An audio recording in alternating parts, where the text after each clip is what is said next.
Hi friends, thank you so much for being here. I'm really excited about the turnout. We weren't really sure, how many people we would have. I like it, we're standing room only.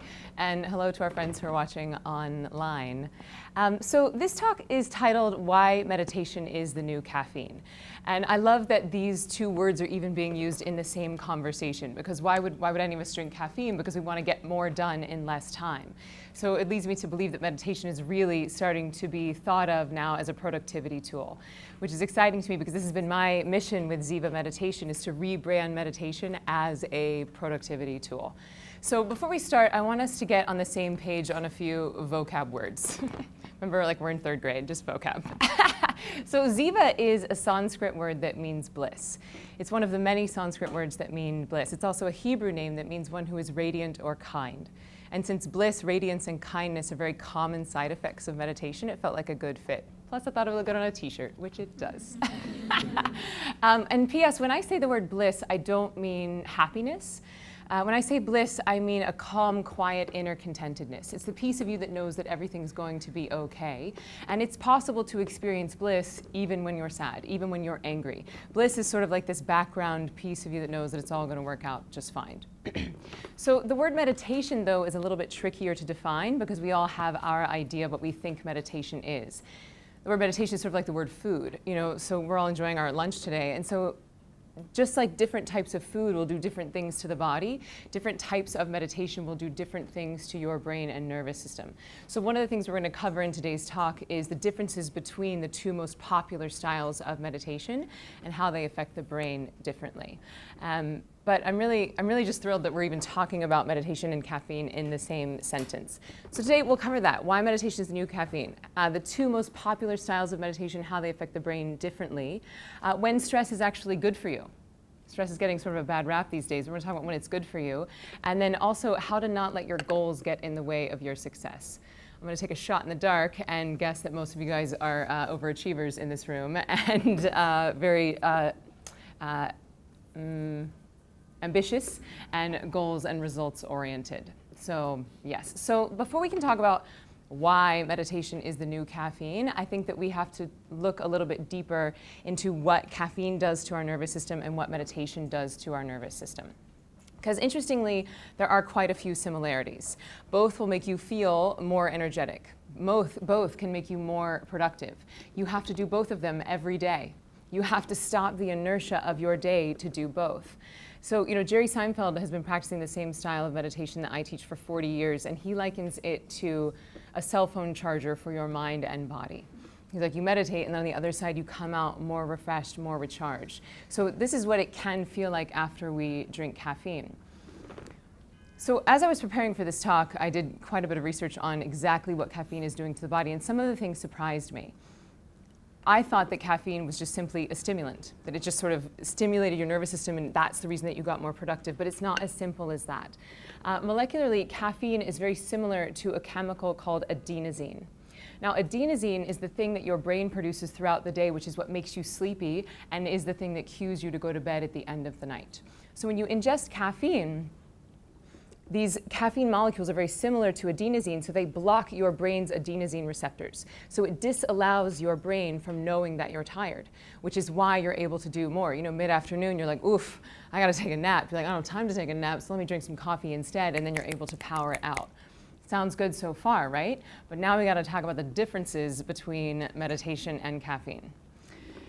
Caffeine is essentially artificially hijacking your nervous system. It's disallowing you from feeling how tired you are because that caffeine is mimicking that adenosine and blocking those receptors in your brain, which is not that bad for you in and of itself. It's not hurting you while it's happening, but the other thing that caffeine does is that it stimulates more neural activity in the brain. And when your pituitary gland notices this increase in neural activity, it thinks that there's some sort of an emergency happening. And so it triggers your adrenal glands to start releasing adrenaline. And as you guys probably know, adrenaline is the #1 stress chemical that gets released in your body when you launch into a fight or flight stress reaction. So basically, caffeine will make you more productive. It will make you feel more energized, but there's quite a cost that you have to pay. There's quite a price that you have to pay for that. And really, that's the come down. So you drink too much coffee, you start to get the nervous shakes, right? Or afterwards, you feel even more tired than you were before you started. This is really the price that we pay. I liken the human body to a casino. You can cheat it for a little while. You can come out ahead for a little while, but ultimately, the house is always going to win because your body is, in fact, a perfect accountant. So now let's talk about what meditation is doing to the body. Excuse me. I think I have a little adrenaline going right now. I talk really fast about meditation and you get a little dry mouth. So meditation will also make you more productive and it will also energize you, but it does it very differently than caffeine does. What meditation does is that it gives your body rest that is arguably somewhere between 2 to 5 times deeper than sleep. So this is not an insignificant point. When you meditate, you're giving your body rest that is somewhere between 2 to 5 times deeper than sleep. And when you give your body that deep rest, you're essentially de-exciting your nervous system. And when you de-excite something, you create order. When you create order in your nervous system, then all those stresses that we've been picking up through our decades of overachieving can start to leave the building. So imagine that you have a pot of water on a stove. If you turn up the heat on that pot of water and you excite the molecules, they're going to start to move very quickly. And if you're trying to extract something out of that pot of boiling water, so you have like a grain of rice, P.S. the grain of rice represents stress in this analogy, you're trying to pull that stress out of the pot of water. When it's excited and the molecules are moving quickly, it's very hard to do that. When you meditate, you de-excite the body. So it's like cooling down that water. It's de-exciting the molecules in that water. So imagine it was almost frozen. It would be sort of slushy, and you could easily go in and detect that rice and pull it out of the water. Same thing with stress in our body. We meditate, we give our body that deep rest, de-excite our nervous system, and it's easier for stress to leave the body, which is one of the ways that meditation makes us more productive. Contrary to popular belief, your stress is not helping you in the productivity or performance department. I'll talk more about that in a moment. But what I'm interested in right now is really talking about the rest. If you're resting 2 to 5 times deeper than sleep when you meditate, then when you come out of that meditation, then you are in fact more awake. A 20-minute meditation is basically the equivalent of doing an hour or an hour and a half nap, but you don't have the sleep hangover. So you go into meditation, give your body that rest, and when you come out, you're more awake. You are, in fact, more conscious. And a few of the attributes of having more consciousness are the ability to hold many things in one awareness, the ability to detect subtlety, subtle differences in things, and the ability to detect themes, all of which are going to make you more productive, but in a sustainable way, versus the way caffeine does it, which is just costing your body a little bit more. Now, P.S. I should say that I'm not here to like give anybody any rules or be like, put away that coffee. Like, damn it, why did I bring coffee to this talk? My personal philosophy on drugs are that if the pros outweigh the cons, then enjoy, right? But I just think we have to understand what the pros and what the cons are and what they're costing us. Oh, and P.S. there are some monks that have been experimenting with coffee and meditation for hundreds, if not thousands of years. Some people report that I'll drink coffee before I meditate, and it proves to be a really fascinating experience. Now, this is dependent almost entirely on what kind of meditation that you practice. Which leads me to our second point that we're going to cover today, which is the differences between the two most popular styles of meditation. I know we've got some new people in, so just by a show of hands, how many of you guys have tried meditation before? Great, amazing. And how many of you guys have a daily meditation practice? Great, I love it. Who here has tried meditation and hated it? I know I did. Okay, awesome. I'm so glad that you're here. Way to give it another shot. And we talked about who's drinking coffee every day. Almost everyone, right? Yeah, okay. There's two styles of meditation that are the most popular and the most common right now in the West. One of them is mindfulness. Has anyone here heard of mindfulness meditation? Yeah, and that's a lot of what's happening here at Google. You know, Chade Meng Tan, or Meng, as he's known, you guys probably know who he is. He started an initiative here called Search Inside Yourself, which I think is, oh, hello, that wasn't me, which is actually a great title, and it's a mindfulness-based training. I had the great good fortune of meeting with Meng last year when he was just starting the Search Inside Yourself training.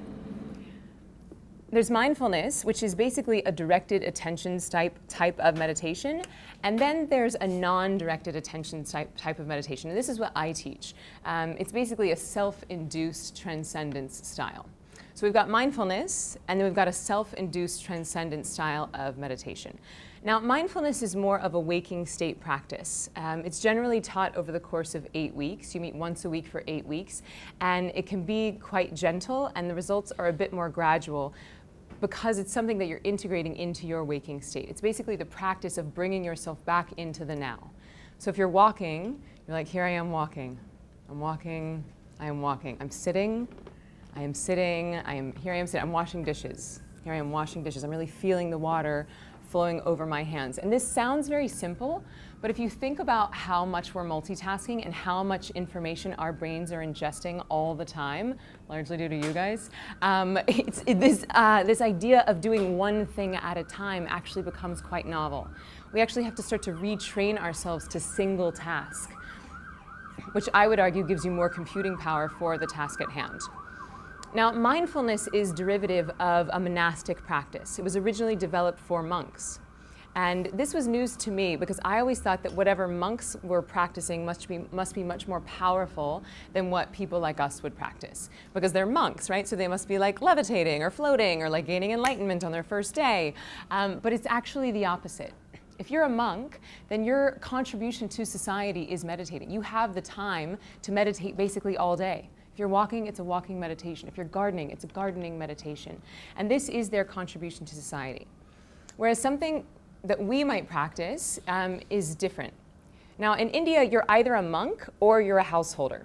And it doesn't do you any good to pretend to be a monk if you're a householder. And when I say householder, I basically mean, so you have a job and a family and stuff to do. So if you are a householder, you have less time in your day with which to meditate, which actually means that you need to practice something that is a bit more powerful. You have less time in the day with which to meditate, so you need to really go in and clean house so that you can deliver that fulfillment to your day. So you're like, y'all, I got stuff to do. All I can do is like come in, I gotta answer some emails and eat my lunch while I listen to this meditation caffeine talk. And hopefully it'll make me get more done. And ultimately it will. Point of the story is that all meditation is good for you, but there are two main branches and they come from different styles of meditation.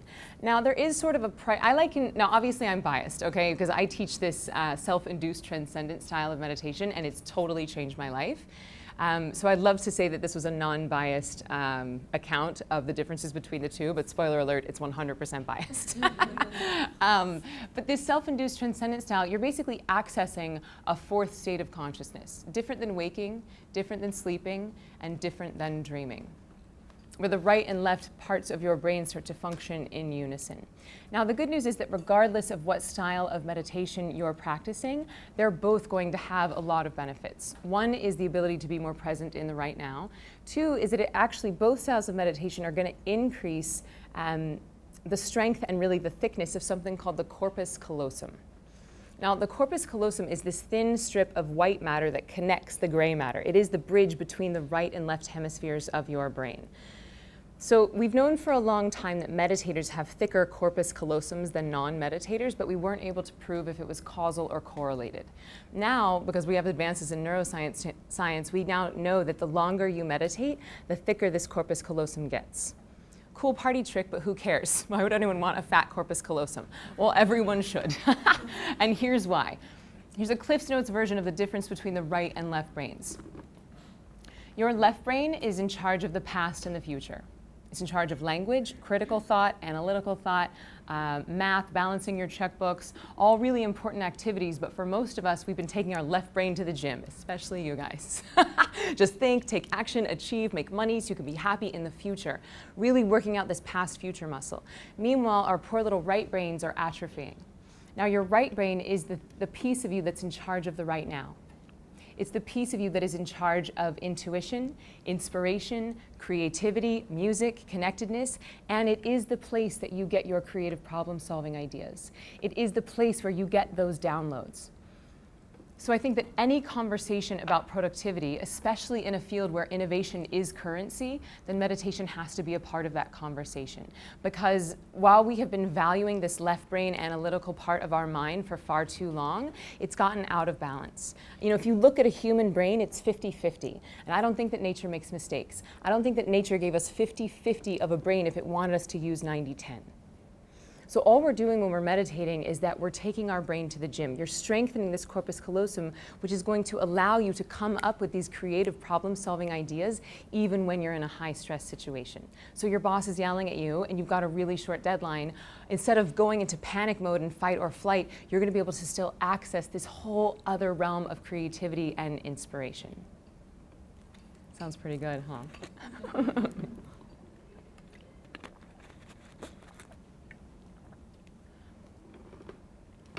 Call me crazy, but I don't think that stress makes you more productive. A lot of people say that it does. I teach a lot of CEOs and I teach a lot of actors, and they have two different stories. My CEO clients will say, Emily, I need my stress, I need my angst. That is the thing that gives me my competitive edge. No, it is not. That is just false. And I'm going to explain why in just a moment. And with my actor clients, they say, Emily, I need my stress, I need my angst, because this is where I get my creativity. This is where I draw from my work. Nope, no, it is not. You get your creativity from this right part of your brain. We think our ideas are our own. Our ego gets involved, and it's like, it's my idea. Nope, you're just downloading that thing from this beautiful creative cloud in the sky.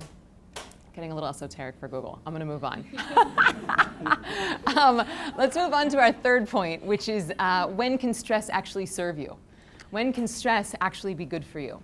Stress is getting sort of a bad rap these days. It's being called the black plague of our century, and I don't think that that is an over-exaggeration. I would agree with that statement. However, there are times that stress is good for you, and I'm going to get into those. But first, we got to understand how and why stress affects our body in the way that it does. And in order to understand that, we have to go back in time a few thousand years and say we're like hunting and gathering in the woods. I don't know why this is the move for hunting and gathering, but just go with it. Oh, so they were hunting and gathering, and out of nowhere, this saber-toothed tiger jumps out at you, and with the intent to kill. So your body is going to launch into a series of chemical reactions. First, your digestion is going to flood with acid to shut down digestion, because it takes a lot of energy to digest your food, and you need all hands on deck to fight or flee this predatory attack. That same acid will then seep into your skin so that you don't taste very good if you get bitten into by that tiger. Your blood will start to thicken and coagulate so that if you get bitten into, you don't bleed to death. Your vision will go from here to here so that you're not distracted from your opponent. Your bladder and bowels will evacuate so that you're light on your feet so you can fight or flee. So the nervous poos you get before an audition, or like you guys don't have auditions, but like a presentation, that's your body trying to protect you. Your heart rate will increase. See, people are laughing because they identify. Your heart rate will increase, your cortisol levels will increase, and your immune system will go to the back burner. Because who cares if you're going to get cancer if you're about to be killed by a tiger? Again, we need all hands on deck to fight or flee this predatory attack.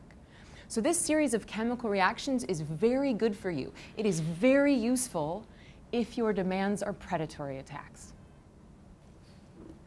Now, I don't know when the last time any of you guys got attacked by a tiger was. My guess is it wasn't very recently. Now, obviously, there are some high-demand situations where it's good for your body to get stressed. If you get into a car accident, or if you get jumped on the back alleyway, or if you need to lift a car off of a baby, these are all great times for your body to get stressed. And this series of chemical reactions is really going to serve you. It's actually not bad for your body to get stressed. It is toxic for your body to stay stressed. This fight or flight thing, yes, great, it's good for it to happen. But then if it's a few thousand years ago and you're actually engaging in fighting a tiger or outrunning a tiger, then you get to burn off those stress chemicals. And this is why a lot of people say to me, well, Emily, exercise is my meditation.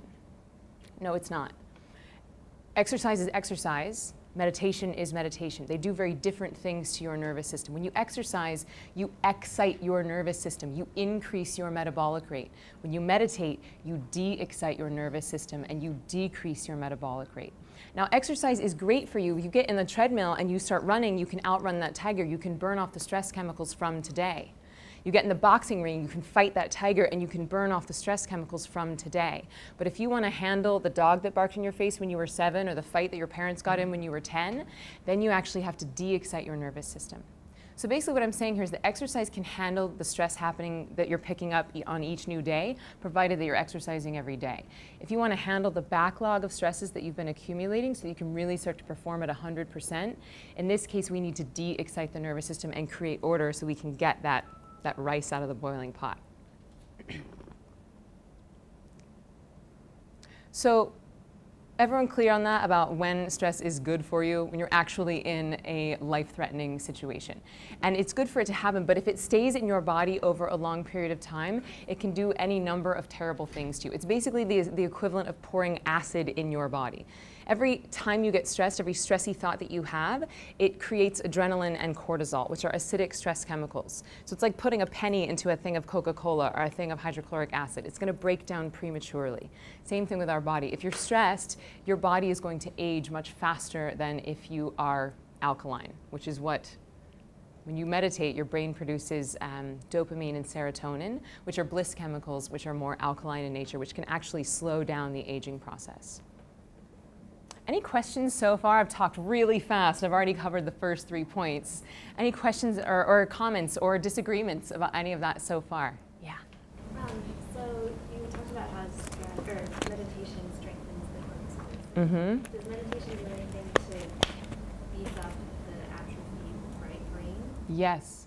Yes, it does. So I went to this neuroscience conference last year, and I was so excited because I've been studying these like beautiful, flowery Vedic analogies for about 8 years. But I finally got to go to this neuroscience conference, and I got to see on the gross manifest level what meditation is doing to the brain. So if you look at a scan of a waking state non-meditator, imagine that there's 4 quadrants in the brain. In your waking state, these 2 quadrants light up. And then when you meditate, these go dark, and these 2 light up. So basically, when you're meditating, you have a different brain than you do in your waking state. Well, cool party trick, but how is that going to help me do more? Well, what happens is that over time of waking state meditation, waking state meditation, waking state meditation, what starts to happen is that all 4 quadrants start to light up at the same time, regardless of whether you're in meditation or in your waking state. So, you know, it's basically like these neurons are firing in the different parts of the brain, and after enough times of going back and forth between the states of consciousness, the brain starts firing on all cylinders. My meditation teacher says that, we're saying that we use somewhere between 3 and 10% of our brain capacity. My teacher says that the very fact that we're arguing over whether it's 3 or 10 suggests that it's more like 3. I'm fascinated to see this new movie, Lucy. It's probably going to be pretty, well, I don't know. Maybe it's great. I don't know. But I'm fascinated to see it. Does that answer your question? Great. What other questions do you have? Yes?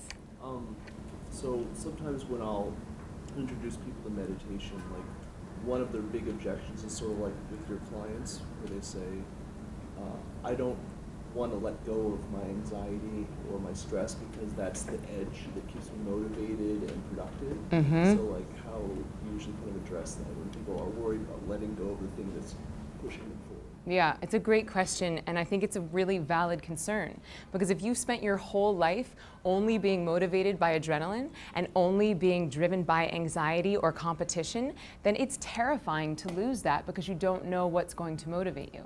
Now, the beautiful thing that I found is that as you start meditating, you start actually wanting to move towards the positive. You start being inspired by and motivated by creativity and creation for the sake of innovation, but that's hard to communicate to someone who hasn't had that visceral experience yet. So here's my analogy, and please forgive me, y'all, I'm a really good tap dancer. I am not a technician, but here goes. Let's imagine that the brain is a computer, okay? And let's say that you have 10 million, I don't even know if this is possible, let's say you have 10 million open windows on this computer, which is P.S. by the time you're 20 years old, you have something like 10 million precognitive commitments in your brain, which basically means that any time that you've gotten stressed, it's left a little open window in your brain. So let's say you've got like, Hulu and GChat and YouTube and Facebook and Vimeo and Vine. You got all these things open. You're like, oh, maybe I should get back to work. Maybe I should write an email. And you go to write an email and the cursor is like 20 spaces behind. You're like, stupid computer, can't even type an email. Well, the computer is more than capable of typing an email, but you're spending so much of that computing power running those 10 million open windows from the past that you're robbing yourself of your full potential for the right now. And every problem gets solved in the right now. Also, all of your bliss and fulfillment is experienced in the right now. Eckhart Tolle wrote a whole book about it, The Power of Now. So I liken it really to an overworked computer. Too many windows open on the computer and you're robbing yourself of your full performance capabilities. It's basically like your body is so busy preparing for this imaginary tiger attack that you don't have all of your resources available for whatever your task at hand is. Does that make sense? Great. Yes? I don't know if we're planning on covering this in the second half, so sorry if I'm worrying. Let's see. Maybe it'll be a segue. But I'm curious about the specific tactics that you have and your examples of this bliss meditation. Are you able to do some of those vis-a-vis the mindfulness? Because I think a lot of folks probably would prefer meditation for the other, but this is kind of going to be a separate. Yes, I am. Thank you for asking that. And I didn't mention that, but yes, I have one more topic to cover, and then I want to actually walk you through a mindfulness guided visualization, which will be a directed focus attention. We'll all be guiding you through things that you can bring your attention on. And then we'll practice, don't be scared, we'll practice a 5-minute silent meditation that I'm going to give you some tools to try out. And I like to call it the M-word technique because it's not quite meditation. This self-induced transcendent style of meditation, again, I'm biased, but I liken it to the Porsche of meditations. It is fast, it is powerful, and I think it makes you sexier. Call me crazy, but I don't think that stress makes you sexy. And so if you really want to learn, it's recommended that you kind of do the whole kit and caboodle, that you get the key to the car and get the driving instructions at the same time. I do have a course happening this week, which I'll talk about, but I want to give you guys a taste of it. And during it, don't try to be an expert meditator. Don't try to get it right. Just notice what the experience is like for you and whether you want to fight or flee during the meditation itself. I'm also going to teach you guys a breathing technique, and it's super simple, but it actually helps to integrate the right and left parts of the brain. It's an alternate nostril breathing, so we'll all look really silly together, but it helps to oxygenate the blood and oxygenate the organs, and it'll help to balance the right and left part of the brain. And even, you could put a little folder up at your cubicle or your office and do it, and it'll be like a little shot, a little meditation shot for your mid-afternoon. Good. So this will be our final point before we actually try some meditation, and it is how to not let your goals get in the way of your success. Because again, I imagine that you guys are all very ambitious, very results-oriented, very career and goal-oriented, which is great. However, the trick here is that we can have a tendency to delay our happiness or delay our self-care until we've accomplished that one final thing, just until we get that one more zero in our bank account, or we just finish this one project, or I just hire this one more employee, then I'll start going to the gym. I'm going to start meditating as soon as I finish this giant project that my boss needs from me. I am going to take a vacation as soon as I make this amount of money. And the main themes that we delay our happiness for are money, education, and romantic relationships. We think, well, as soon as I have enough zeros, then I'll be happy. As soon as I have the perfect job, then I will be happy. As soon as I have the perfect partner, then I will be happy. But as Carrie Bradshaw so eloquently said in Sex and the City, you're only going to have 2 out of the 3 in New York City. You're either going to have the perfect boyfriend, the perfect job, and no apartment, or the perfect apartment, perfect job, but no boyfriend, but you're never going to have 3 out of the 3. So if you're waiting to have all 3 to be happy, it's going to be a really long wait. My analogy here is like, imagine that you're sitting at the top, at the bottom of a mountain, and you're looking at this mountain that you want to climb. You're like, okay, I'm going to do it, because once I get to the top of this mountain, then I will have achieved success. Then I can be proud of myself. Then I will have validated myself to my parents, and they can justify that expensive college tuition that they paid for. So we start climbing the mountain, and then we get to the top of a mountain, and we're still not happy. We still don't have the ability to access this present moment awareness, and now we've proven to ourselves that we can climb a mountain, and now we see all the other mountains that we have yet to climb. So then we think, oh, well, my happiness must be at the top of this next mountain. So we start climbing again. Get to the top of this mountain, you're like, oh, crap, I'm still not happy. More mountains that we can climb. And so this can sort of go on indefinitely. So I would suggest that instead of waiting until you finish your to-do list to be happy, instead of waiting until you've accomplished all of your goals to give yourself permission to take care of yourself, what if you start taking care of yourself now? What if you give yourself access to your bliss and fulfillment inside of you, start your day with that, and then use your to-do list, use your desires as an indicator of how and where to deliver your gifts to the world? Sounds a little hippy-dippy, sounds a little esoteric, but just try it out and see what happens. My personal experience and what I've seen from my over 700 clients that I've taught to meditate is that when you start to approach life from this attitude of what can I give, then life starts giving you a lot more back. Instead of going into life with like, well, what can I get? And being needily attached to, well, this person has to show up or else, or I have to get this job or else, or you have to ask me to marry you or else, or I have to get this job or I'm not good enough. It's very hard for life to show up when you've got a death grip on your desires. And if you insert a meditation practice or some really solid self-care and stress relieving techniques into your day every day, then you are quite innocently and quite spontaneously going to start approaching your life from a place of fulfillment. What can I give to this versus what can I get? And what happens is this beautiful reciprocal upward spiral. Should we try some meditation? Yeah, any questions before we try some meditation? Great, yes? Before you contrasted exercise and meditation, so where does yoga fit? Ah, thanks for asking. So I think I teach Vedic meditation, V-E-D-I-C. It comes from the Sanskrit word Veda, which means knowledge. Knowledge of what? Knowledge of nature. So it's basically like using natural law to help us get to where we want to go. You know, you de-excite your body, you start to access the place from which we get our desires. Yoga, so Vedic meditation comes from the Vedas. The Vedas is an ancient body of knowledge, like 5,000 or 6,000 years old. And the Vedas are the same body of knowledge that give us yoga, acupuncture, feng shui, and Ayurvedic medicine, Ayurvedic cooking. They all come from the same ancient body of knowledge. So yoga is basically, you know, those series of poses that you move through. It's called an asana practice. And asana is a Sanskrit word that means seat. So if you take a yoga class, I mean, there's chair pose, but then there's all those other asanas, and they're all called seat. So why is that? You know, Ardha Chandrasana, Trikonasana. So all of them, each asana somewhere in the word has the word seat. Why is that? Because each of those poses is preparing the body to become a seat for consciousness to come and sit in. And actually, yoga was designed for teenage boys who couldn't sit still and meditate, so they would move them through this asana practice so that they could meditate. So yoga was actually designed to prepare the body for meditation, which I think is so beautiful because yoga obviously has gotten so popular in the West, and I think it's really paved the way for this new meditation awakening that is happening. But I think that the combination of yoga and meditation, specifically this style, is really beautiful. Thanks for asking. Yes? You talk about coffee, and how about food? Okay. What's the relation between the type of food that you eat with the quality of the meditation? Yes, there is. Basically, we're just a giant... What's that? Yes, so the question was, we talked about the relationship between caffeine and meditation, but he was asking about the relationship between food and meditation. Does the type of food and when you food, will that impact your meditation and impact the quality of the meditation? And the answer is absolutely.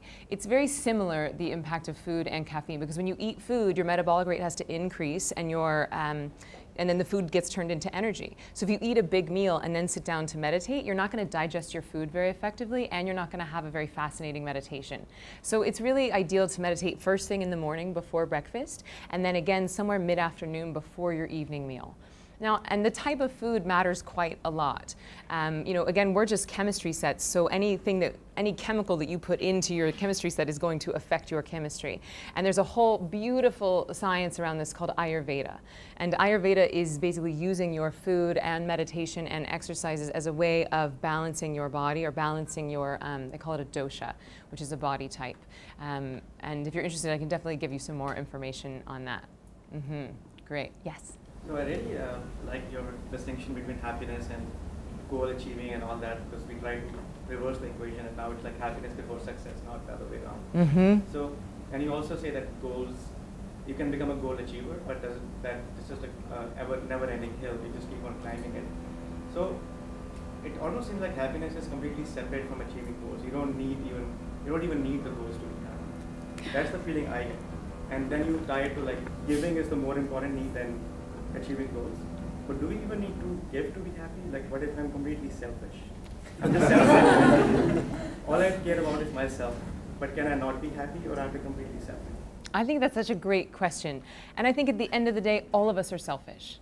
And most people come to meditation for very selfish reasons. We come to meditation because we want to get more done. We want to look better. You know, we want to not get sick as often. We want to be more creative. So great. I don't really care what selfish reason people come to meditation for. But what starts to happen over time is that you're filling yourself up from this inexhaustible source. The cell phone charger analogy that Jerry Seinfeld uses is very apt, because if you're plugging, you know, we just think that this electricity just comes from, like, this just endless and limitless, because for us in our lifetime it has been. So, but basically this is what meditation is doing. It's allowing you to plug into this inexhaustible source. And if you fill your reservoir up with bliss and fulfillment and happiness and adaptation energy every day, twice a day, then it's going to start to overflow. Like, your vessel's actually going to start to get bigger, but you're going to actually need places to give that fulfillment.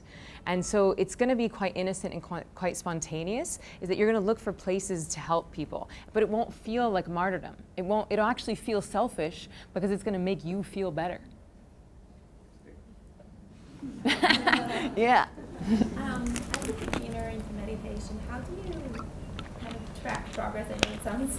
No. How do you know whether you're doing it right, or like when you're ready for the next step in meditation? It's a great question. The question was, how do you track your progress as a meditator? How do you know if you're ready for the next step? And different styles of meditation are different, and also different people are different. So, you know, if you have had a very high demand, high stress life and you're learning at 70 years old, your unstressing process is probably going to be quite intense. I teach kids to meditate sometimes, and actually the youngest I've ever taught is 4, and he was nailing it. He just did this meditation thing, and he was like, afterwards he was like, I really enjoyed my meditation. Did you enjoy yours? And he was so into it, because kids already have access to this creativity. Their right brains they're still alive. So different people will have different experiences. We just die a slow death the older we get, the more stressed we get. So everyone is different. However, you know, there's these awesome companies now that have these body data monitoring bracelets. So I actually recommend that, you know, if people have enough time between coming to my intro talk and taking my 4-day course, I recommend that they get one of those Fitbits or the up jawbone bracelets. And basically these things can track how deep your sleep is and how much activity you have during the day. And checking your heart rate, your body temperature, and how much movement you have throughout the night. So it can actually tell you how deep your sleep is. And I have a kind of cool story from a client in LA. He had one of those bracelets, and his sleeping pattern before he took my course, it used to go light, medium, deep, wake up for 18 minutes, light, medium, deep, wake up for 18 minutes, medium, wake up. And that took him about 8 or 9 hours. And then the bracelet broke, and he took the meditation class, and then he got it back.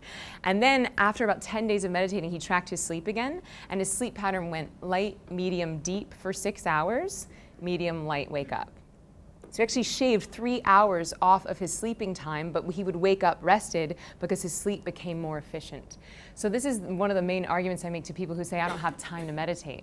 The practice that I teach is 20 minutes twice a day, so it's a 40-minute investment. Well, if you're shaving even 1 hour off of your sleep at night because your sleep is more efficient, then you're already in the black. Right? You're already, like, the return on investment is already higher than what you're making. And that's not even to speak of the increase in productivity or the happiness or any of that kind of things. So it's hard, it's different for everyone, but there actually are physical things that you can, you know, plug into your phone and track your own progress. But ultimately, it's do I have a little bit more patience? Do I have a little bit more joy? Are my listening skills a little bit better? Am I enjoying my life a little bit more? Do I feel like I have a little bit more to give? Like, this is how we want to judge the meditation based on how we're performing in our waking state, not how many or few thoughts we have when we meditate. Which leads me to the #1 misconception of meditation, which I think is important to talk about, because without solid meditation training, and because there's so many misconceptions about it, most of us go into a meditation practice thinking, well, I have to give my mind a command to stop. And so then it looks like this. Okay, brain, stop thinking. I'm hungry. Oh, that was a thought. Now I'm thinking about how I'm thinking. Oh, crap, now I'm thinking about how I'm thinking about how I'm thinking, and I quit. And I can never meditate because my brain is too crazy. And I hear this all the time. You're like, Emily, I get it. Meditation's so good for you. Everybody talks about it, but I can't do it because my mind is crazy. We all think that we're the most stressed person in the land. We all think that we're the busiest person in the land. But the truth is that giving your mind a command to stop is impossible. No one can give their mind a command to stop. The mind thinks involuntarily, just like the heart beats involuntarily. So if you judge yourself at how good you are at giving your body a command to stop an involuntary action, then you're always going to feel like a failure and you're going to quit like 1 week in. And this is a big part of what I teach in my course, is that I give you permission and let you know that thoughts are not the enemy. Thoughts during meditation are actually an indicator that stress is leaving the body. So yes, did that answer your question? Great. All right, let's go ahead and dive in, and because I don't want to keep you guys late, I'm going to give you at least 5 minutes to go to your next 1 o'clock meeting. So let's try a little meditation. So we'll start with this alternate nostril breathing technique, and then I'll give you a guided visualization, and we'll try just a few minutes of a silent practice. So if you have phones or computers, if you want to put those things on silent, that'll be swell. And we'll all take our right hand, and don't worry, we'll all look silly together. And just close your right nostril and exhale through your left nostril. And then inhale through your left. And then switch. Close your left nostril with your ring finger and exhale through your right. Good. Inhale through the right. And then switch, closing the right nostril, exhaling through your left. And inhale through the left. And then switching, closing the left nostril, exhaling through the right. So this will be our pattern, out, in on one side and out, in on the other. And you can go ahead and close your eyes and start to do this in your own time. What I'm interested in is that when you inhale, you fill your lungs all the way to their full capacity. And that when you exhale, you completely empty your lungs, to the very bottom of your exhale. And what you'll start to notice is that at the top of your inhale, there's a little tiny space before you begin the exhale. And you don't have to force that or push it, but just allow yourself to float there for even an instant.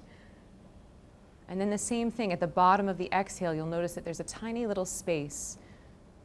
Allowing yourself to notice that and float there at the bottom before you begin the inhale.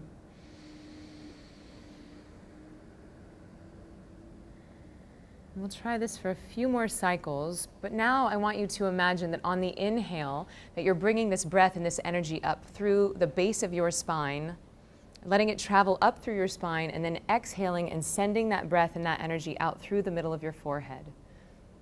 This is creating a beautiful cycle of breath and energy.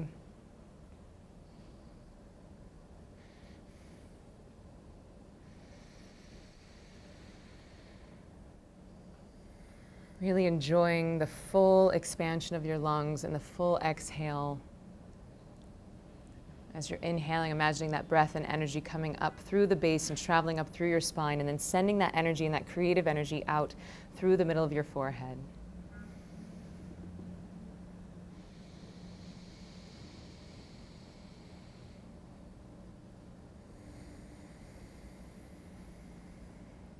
And the next time you come to an exhale on the left side, you can keep your eyes closed, but gently drop your hands into your lap. And I'll walk you through a guided visualization or a mindfulness exercise. So as you inhale, it can be a gentle inhale, but I want you to notice the most predominant sound you can detect right now. So I just want you to hear what you're hearing. It might be my voice, it might be the air conditioner, it might be your neighbor's breath, but just notice the most predominant sound.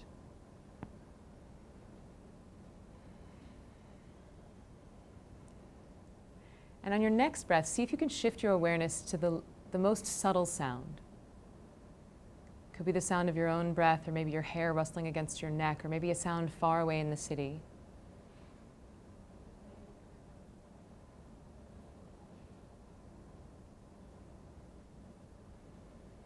And now, keeping the eyes closed, on your next breath, I want you to shift your attention to your sight. So even with your eyes closed, I want you to see what you're seeing.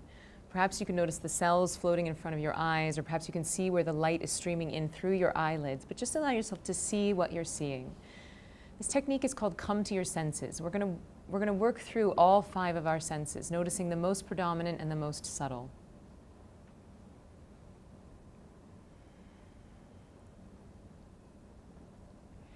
And on your next inhale, allow your awareness to gently rest on the most predominant tactile sensation. For most of us, since we're sitting, it'll probably be your bum in the chair. Or perhaps, you have a pain in your knee, or you have a tickle in your throat. Just notice whatever that most predominant tactile sensation is.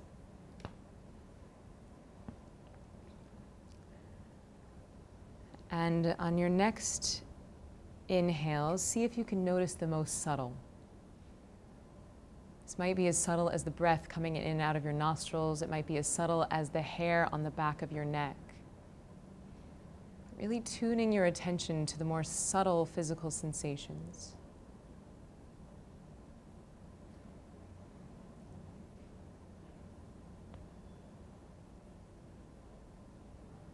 And now on your next breath, I want you to taste what you're tasting. Even though you're not eating anything currently, perhaps you can taste your mouthwash from this morning, or the coffee that you drank beforehand, or the lunch that you had. Maybe your mouth tastes acidic or dry, but just noticing that most predominant taste sensation.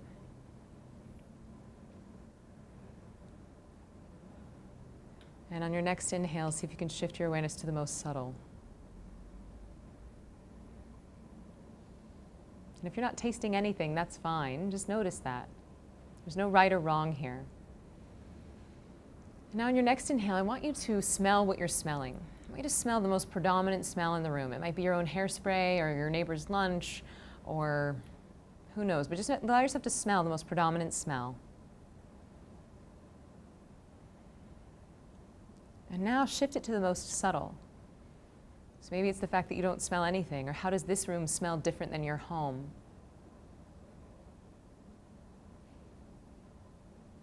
Really good. And on your next breath, I want you to see if you can allow your awareness to rest on all 5 senses at the same time.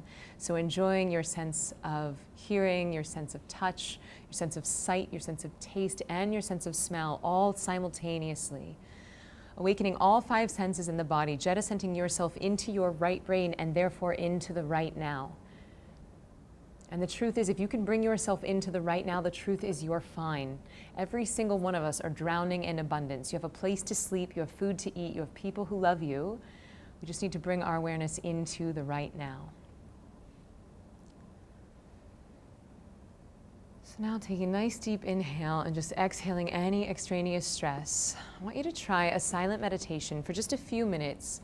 And very easily, very gently, I want you to silently repeat the word one in your mind. So you're going to use this word one almost as a mantra. And you're absolutely allowed to have other thoughts. You don't even have to focus on it or concentrate on it. You're just going to allow it to be there as an anchor. Just very easily, lightly, allowing this word to happen almost like an echo of an idea in the background of your mind. And we'll be here for about 3 minutes, and then I'll ease you out of it. So don't try to be a perfect meditator. Don't try to stop your mind from thinking. Just easily, lightly thinking the word one.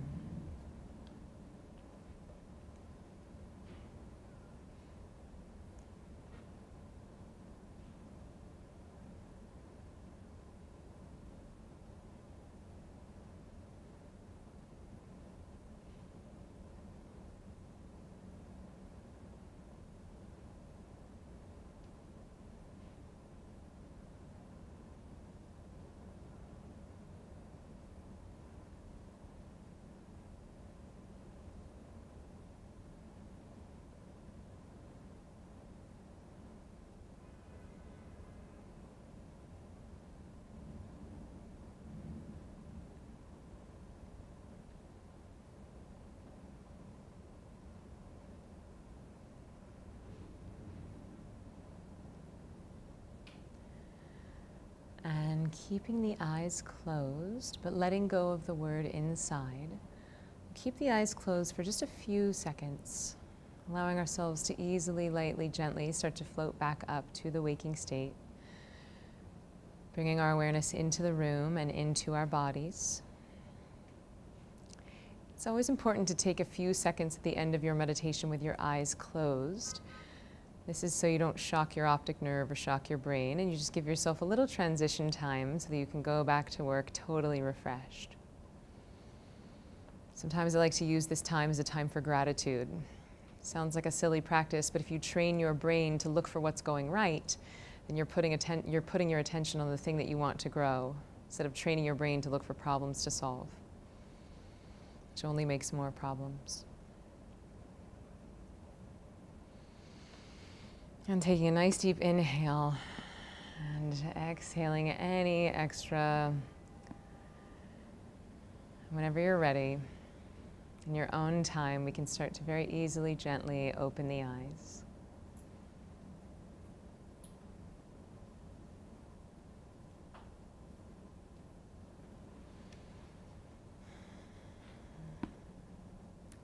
Thank you guys so much for being here today. I really appreciate it. You guys were an amazing, amazing crowd. So receptive and attentive.